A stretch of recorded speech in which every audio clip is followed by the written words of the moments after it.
Magulang ni Viancy, disappointed kay Kalingap Edu dahil sa paghalik sa kanilang anak.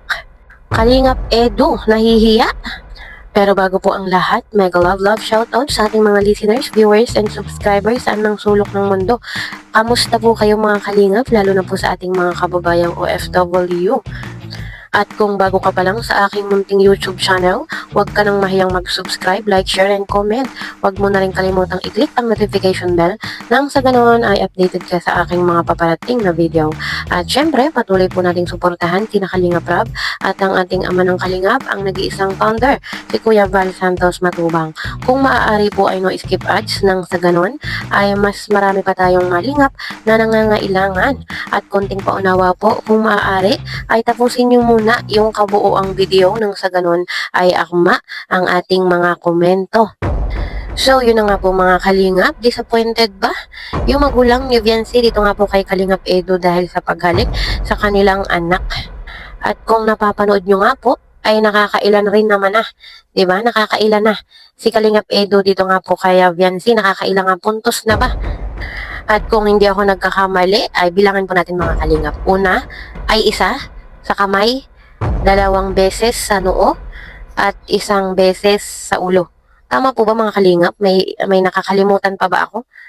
So yun po mga kalingap, yun ang aking pagkakatanda na nakailang puntos itong si Kalingap Edu dito nga po kay Viancy. Kung may nakalimutan man ako, ay ipaalala nyo na lang po sa comment section. Big deal po kaya mga kalingap yung mga paghalik-halik ni Kalingap Edu dito nga po kay Bibi Viancy. Kung kayo po yung magulang ni Viancy, disappointed po ba kayo? Kayo po ba ay madidismaya? Ano po kaya nga reaksyon ng magulang ni Viancy? At para sa akin naman po ay hindi naman siya ganun ka big deal. Diba? Kung ito po nga si Kalingap Edu ay humalik sa labi ni Viancy ay ibang usapan na yun, ano po? At alam naman nating lahat na BB pa talaga itong si Viancy, kaya nga po BB Viancy. Wala pa siyang 18, 17 years old pa lang. Kumbaga mura pa. Wala pa sa tamang edad. Pero sabi nga po ay sa tamang panahon ay malayang magagawa ni Kalingap Edu yung kanyang gustong gawin nga po dito kay Viancy. Pero yan syempre ay kailangan niya may patnubay talaga ng magulang ni Viancy.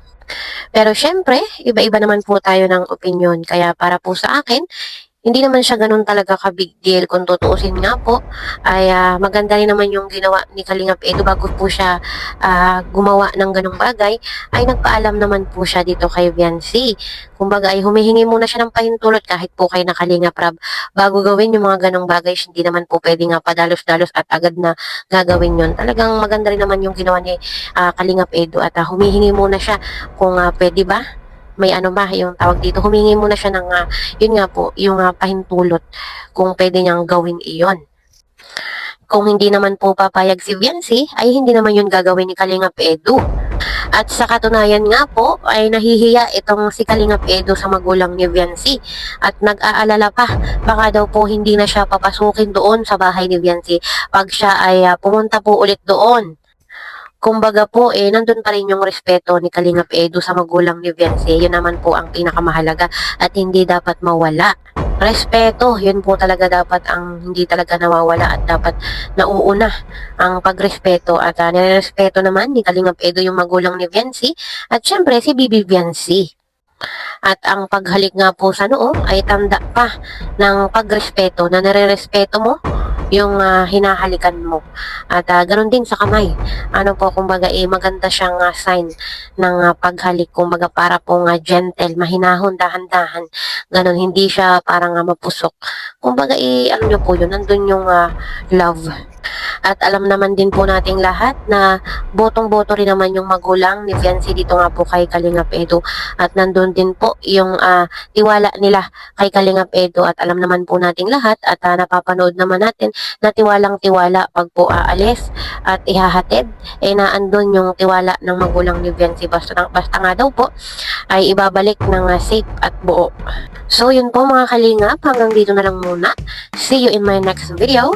Bye!